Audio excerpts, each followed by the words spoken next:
कुछ कर गुजरने का जज्बा हो तो कुछ कर गुजरने का जज्बा हो तो रुकावट किस बात की। कुछ कर गुजरने का जज्बा हो तो रुकावट किस बात की। जब हम अपनी ज्ञान की खेती कर रहे हैं तो आलस किस बात की। प्यारे दोस्तों नमस्कार, मैं निर्भय सर आप सभी का जेबीएम एकेडमी में स्वागत करता हूं। दोस्तों आज के इस लेक्चर वीडियो में हम लोग पावर के बारे में जानेंगे, समझेंगे, सीखेंगे और पावर के रिगार्डिंग जितने सारे टॉपिक है एक एक टॉपिक को अच्छे तरीके से कवर करने का कोशिश करेंगे। चलिए बिना देरी किए हुए पावर को अच्छे तरीके से समझने जानने का कोशिश करते हैं।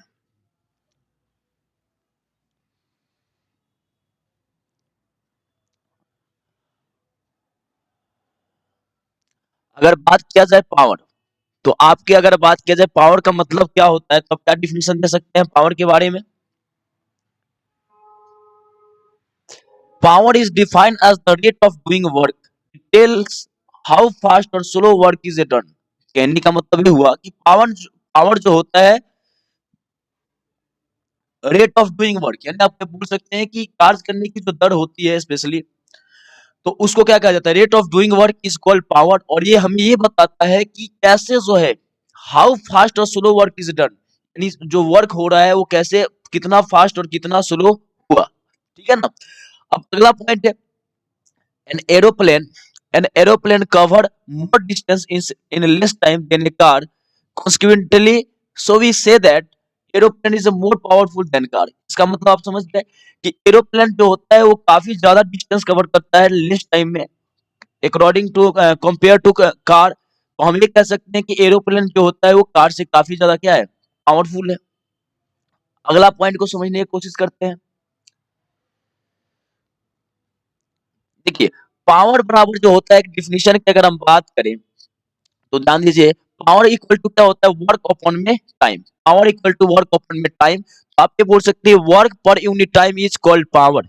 Work per unit time is called power भी आप बोल सकते हैं पावर का डिफिनेशन है, यानी work work per unit time is called power. तो पावर इक्वल टू क्या होता है, वर्क अपॉन में टाइम। ये दूसरा डिफिनेशन हो गया, ठीक है ना, यानी P equal to W upon में T।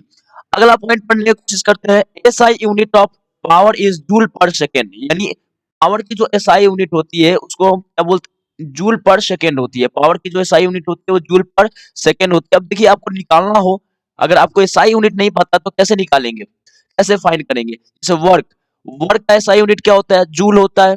और टाइम का एसआई यूनिट क्या होता है, सेकंड होता है। तो जब जूल अपॉन में क्या करेंगे, सेकंड करेंगे, तो सेकंड जब ऊपर जाएगा तो जूल पर सेकंड हो गया। ये हो गया पॉइंट। नेक्स्ट पॉइंट को समझने की कोशिश करते हैं।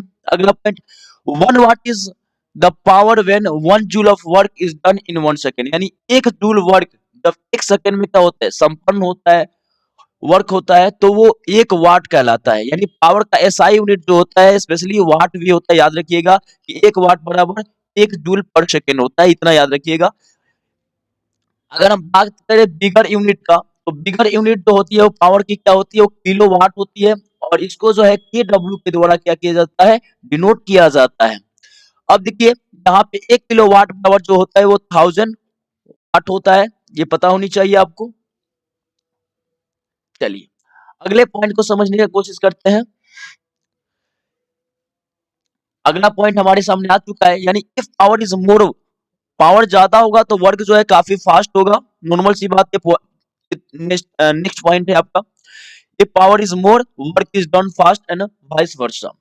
Power can also be defined as the rate of transfer of energy, यानी देखिए तीसरा डिफिनेशन यहाँ पे मिल गया कि power, rate of transfer of energy is called power, rate of doing work is called power, work per unit time is called power. यानी तीन तीन डिफिनेशन यहाँ पे पावर को मिल रहा है।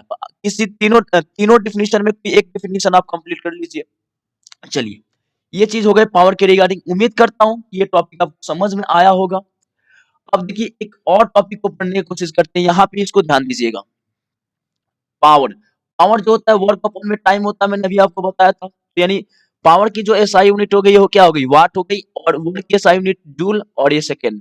यानी कहने का मतलब ये हुआ कि 1 किलो वाट जो होता है वो कितने के बराबर होता है, 1000 वाट के बराबर होता है, तो यानी हम यहाँ पे लिख सकते हैं 1 किलोवाट जो होती है वो 1000 जूल पर सेकंड के ही बराबर होती है। क्यों होती है? क्योंकि आपको मैंने बताया था कि 1 वाट जो होता है वो जूल पर सेकंड के बराबर होता है, ठीक है ना?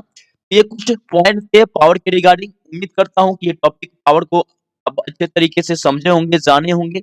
नेक्स्ट पॉइंट एक और है, इसको भी कवर कर लेते हैं। Commercial unit of energy. Commercial of unit of energy काफी इंपॉर्टेंट पॉइंट है।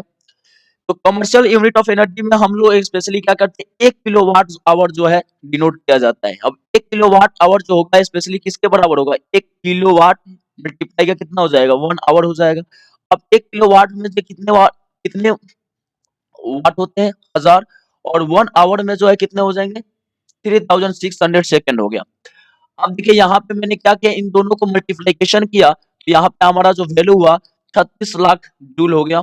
अब मैं इसको अगर स्टैंडर्ड फॉर्म में क्रिएट करता हूँ, आप स्टैंडर्ड फॉर्म में जानते हैं, तो स्टैंडर्ड फॉर्म में जब इसको क्रिएट करूंगा तो 3.6 इंटू 10 के पावर 6 जूल होगा, ठीक है ना? जो 1 किलोवाट आवर के बराबर होता है, तो 1 किलोवाट आवर बराबर 3.6 इंटू 10 के पावर 6 जूल होता है, जो 1 यूनिट के बराबर होता है। और इसी को जो है मैं स्पेशली हम क्या कहते हैं, कमर्शियल यूनिट ऑफ एनर्जी कहते हैं। यानी the energy use in 1 hour at the rate of 1 kilo watt is called 1 kilo watt hour. यानी एक आवर में 1 किलो वाट के दर से जो एनर्जी यूज होती है उसको क्या कहा जाता है? 1 किलो वाट आवर कहा जाता है, जो इसको इसी को कमर्शियल यूनिट ऑफ एनर्जी कहा जाता है।